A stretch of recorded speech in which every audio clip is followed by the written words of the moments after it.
বেশ কয়েকদিন ধরেই গণমাধ্যমে ঘুরপাক খাচ্ছে সৌদি আরবের কাছে মার্কিন সরকারের F-35 যুদ্ধ বিমান বিক্রির খবর।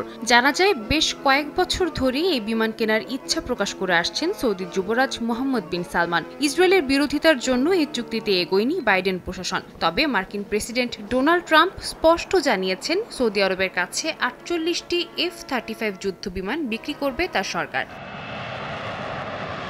লকহিড মার্টিন নির্মিত F-35 মূলত গোপনে হামলাকারী বিমান, যেটিকে কোনো প্রযুক্তির মাধ্যমেই আকাশে শনাক্ত করা সম্ভব নয়। বিশ্বের সবচেয়ে উন্নত যুদ্ধ বিমান হিসেবে খ্যাত F-35 শত্রুর প্রতিরক্ষা ব্যবস্থা ভেদ করতে অদ্বিতীয়। এমনকি প্রতিপক্ষের বিমান হামলা শুরুর আগেই তা প্রতিহত করতে পারে এটি, যা আকাশপথে যুদ্ধে একে শ্রেষ্ঠত্বের আসন দিয়েছে।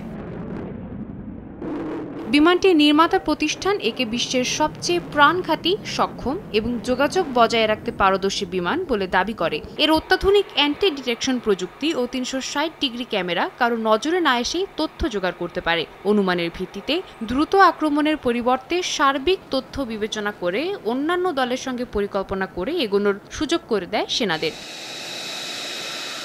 বছরের পর বছর ধরে মধ্যপ্রাচ্যের রাজনৈতিক সমীকরণে অস্থিতিশীলতা দেখা দিচ্ছে। বিশ্লেষকরা বলছেন, এ অবস্থায় সব দেশেরই লক্ষ্য সবচেয়ে আধুনিক অস্ত্র ও শক্তিশালী সামরিক বাহিনীর অধিকারী হওয়া। বিশেষ করে ইরান ও সৌদি আরবের মধ্যে সম্পর্কের ওঠানামা কোন দিকে গড়াবে তাও নির্ধারণ করবে কোন দেশ সবচেয়ে উন্নত সামরিক বাহিনী ও সমরাস্ত্রের মালিক। অত্যাধুনিক এই যুদ্ধ বিমান কেনার মাধ্যমে মধ্যপ্রাচ্যের রাজনৈতিক সমীকরণ উল্লেখযোগ্যভাবে প্রভাবিত করতে পারবে সৌদি আরব বলেই ধারণা করা হচ্ছে।